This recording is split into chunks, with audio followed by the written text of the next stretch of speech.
I've been looking for an internship ever since I graduated. It's been almost 6 months and I still haven't gotten something. I don't know what to do. I am feeling so frustrated. I have been at home for long. I just feel so depressed. I just want to cry. I really don't know. People are looking for 5 years of work experience and they can't even give me an internship to start with 6 months of work experience. It is so frustrating. Being a young person is really so frustrating.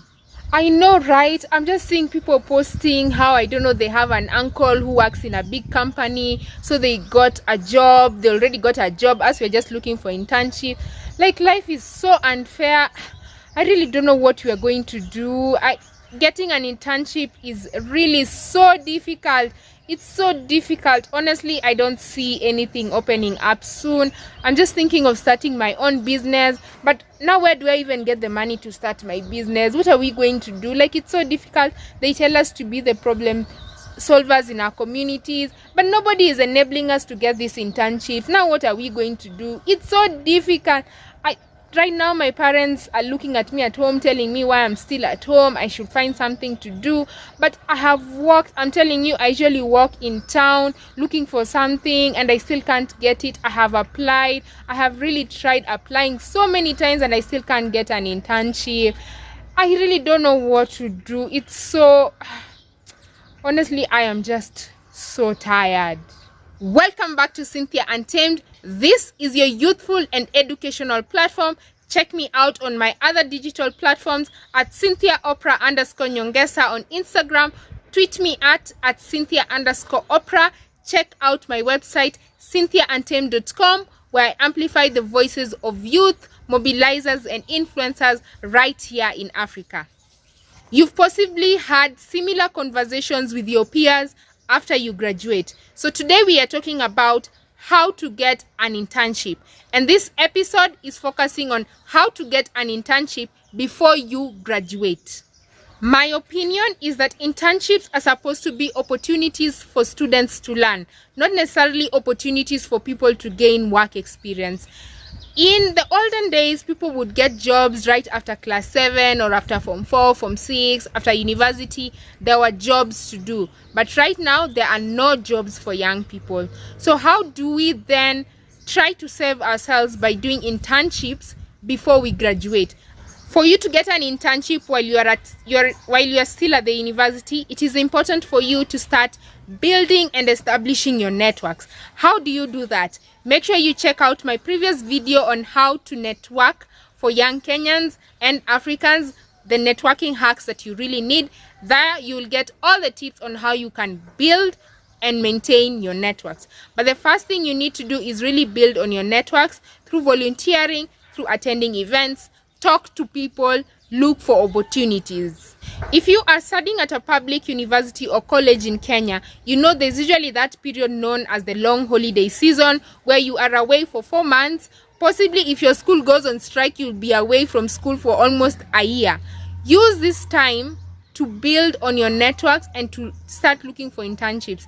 Don't stay at home watching movies, and I'm not saying that you can't enjoy yourself, but don't spend all the 4 months at home just enjoying life, because trust me, if you enjoy right now, you're really going to suffer after. So what you need to do is now, while you are at the university, look for internship opportunities. Even if it's a 3-month internship, 6-month internship, look for it. Apply for as many as you can, so that when you are at home during the holiday, you have somewhere to go.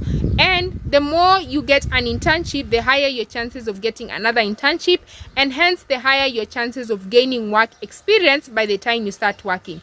Imagine if you do like 2 internships, 2 3-month or 6-month internship before you graduate, you possibly have a year or a year and a half of work experience cumulatively before you start looking for a real job. It's also important for you to diversify your interests, especially when you're looking for an internship. So let me give an example. While I was at the university, a friend of mine and I were doing a unit called externship.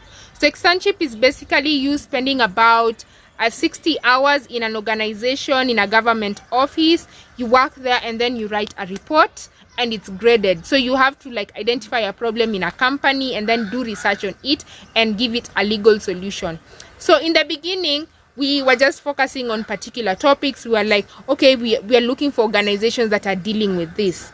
And let me tell you, it was so difficult for us to get opportunities.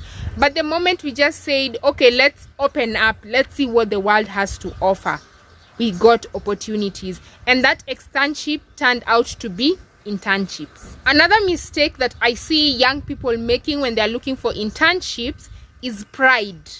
Pride will be the end of you, trust me. If you are a young person who is just saying, oh, me, I just want to have an internship at USAID, at the UN, at the European Union, at the embassy, that's the only place I want to get an internship, trust me, you are in for a very tough world. Because let me tell you, getting into those places as an intern, leave alone as just as a professional, as an intern, it is so difficult. And if you're just a first year, second year, third year, it's really going to be so difficult. So what I'm just telling young people, don't be proud. Get rid of the pride and start looking for places that will give you an opportunity and not just a name. So let me give it as an example, because I am one good example of that. When we were looking for externships, we were just applying, like to the UN offices, we're applying to USAID, to AMREF, to Red Cross. Let me tell you, we went into all these offices and all of them were just telling us, when we advertise, you will see it on the website. And trust me, we're waiting for those opportunities on the website and we're not seeing them many of the times at that particular time. And you know what we told ourselves? Let's just humble ourselves and let's look for these smaller organizations. Let me tell you, my friend and I used to spend days, like we used to leave the house, like we used to be in town by like 9. We start moving around, looking for opportunity. Like we used to walk into offices, I'm telling you. I remember, though, I even had these flat shoes that were specifically for walking around, looking for an internship opportunity. And one day, my friend and I, after we went to AMREF, we went there and we didn't get an opportunity. Imagine we just decided to go to Kibera. That's when I discovered Carolina for Kibera. That's when I discovered some places, some organizations I'd never heard of. We just went into those small organizations in Kibera and we said we want to work as volunteers. We had to humble ourselves. Another place that people also ignore is government offices. And not all government offices, but people usually think that if you work as an intern in the government, you just want to work in the Ministry of Foreign Affairs, where you can see the cabinet secretary every other day. You just want to work, in the treasury, those fancy titles. And we really ignore the state departments of the government. Now, if you look at how the ministries are divided, you'll find like a ministry has like different departments. Like for example, like the Ministry of ICT, Innovation and Youth Affairs. Those are 3 different departments, and you'll see that there are different CASs for the 3 different departments. We usually ignore like these state agencies. Don't ignore them. Research, look for those state agencies, and not just the cabinet secretary's office. That's where you want to work as his personal assistant, as an intern. No, look for those state departments. So you see, my friend and I, we were doing law. So you see what we decided to do? We started looking at the state department. So in law, we looked at the state law office. We looked at the legal aid department. Where else did we look at? We looked at the rent restrictions tribunal, the tribunals as well. So we had to look at like those different departments. So when we went to the legal aid department, we didn't get like an opportunity. But then one day we went to the state law office, and when we went there, we said we are looking for an opportunity. Now luckily, the state law office usually takes in pupils at the end of their Kenya School of Law, but we were just looking for a few hours, a few months of experience. So they said, okay, we'll give you this opportunity. But they didn't say it immediately. Let me tell you, they told us to go to CID to look for a certificate of good conduct. We had to get insurance. There's so many things we had to do, but we were really determined to get that opportunity. And later on, we were assigned to the state law office at the Department of Justice. And let me tell you, the people there were really so good to us.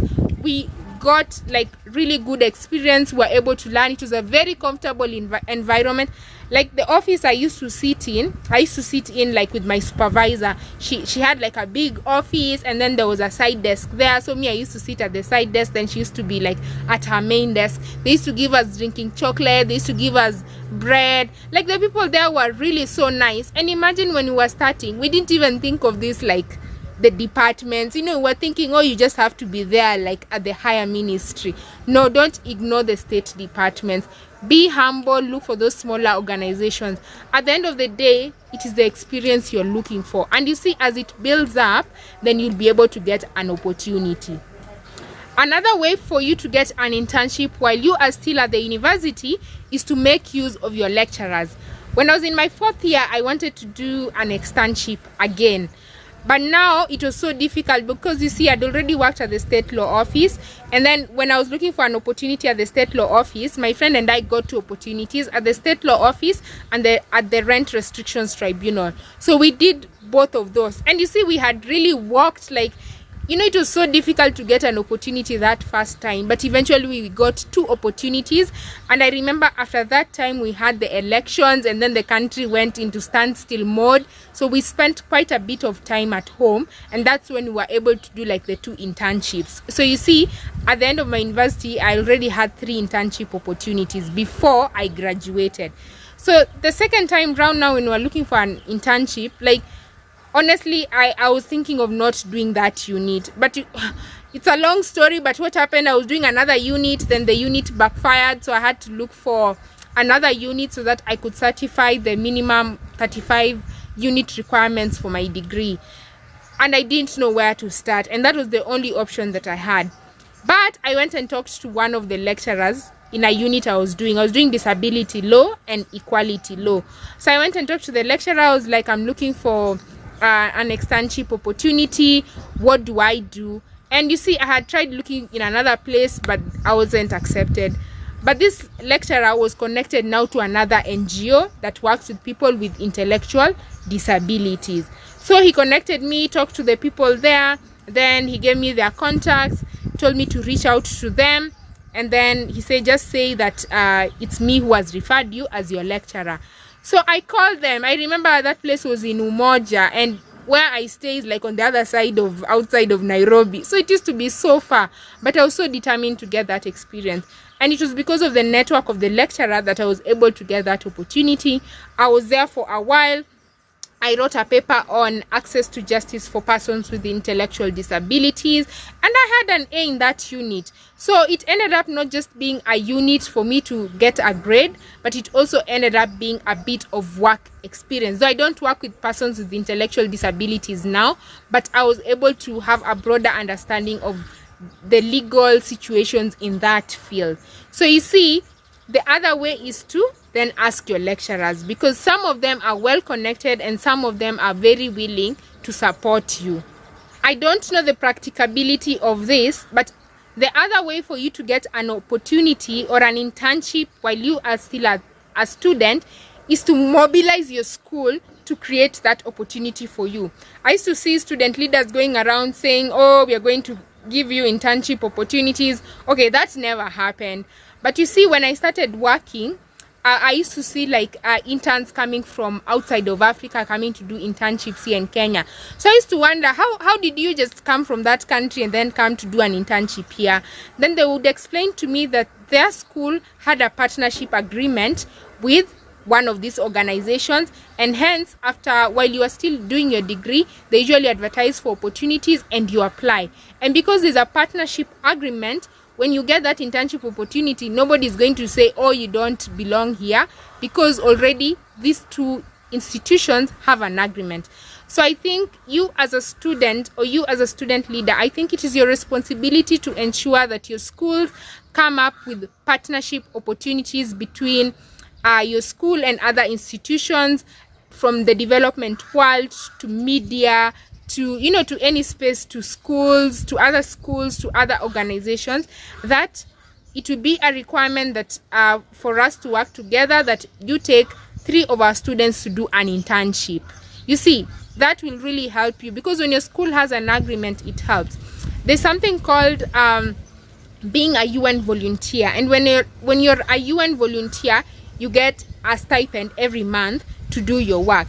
And you can be a UN Youth University volunteer. So this is an assignment of about 6 months that you do while you are at the university, and you are paid for it. You know, like students are looking for money and experience at the same time. So I saw that Mount Kenya has done a partnership with the UNV office here in Africa, and right now I think they're taking up UN volunteers for about 6 months. So what you can also do is maybe have your school to have these agreements. It's good to keep applying for internship opportunities online, but trust me, sometimes companies have not even thought of looking for interns or volunteers. Trust me. And your internship can also be volunteering. It doesn't have to be called an internship or a volunteering. It really is just about you getting some work experience. So the other thing, instead of just waiting for a company to advertise, many of the time, sometimes you have to walk into that office and say you are looking for an opportunity.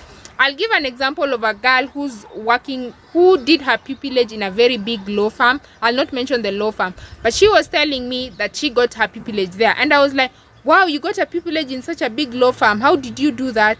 Then she told me, imagine I just had people who were applying there, but now I was wondering, now how will I get the opportunity? This law firm doesn't know me. I'm an upcoming lawyer. So what she did, she just walked into the law firm and said, I have these skills, this is the experience that I need. She just went and literally she set up her own interview, talked to the boss, and she was told to come the next day. She proved her worth. But the truth is, this will not always work, but it is worth a try. Make sure you walk into these companies and ask them to give you an opportunity, either as a volunteer or as an intern. As usual, thank you for tuning in to that episode of Cynthia Untamed. This is your youthful and educational platform. Make sure you like, comment, share, and don't forget to subscribe. See you in the next episode.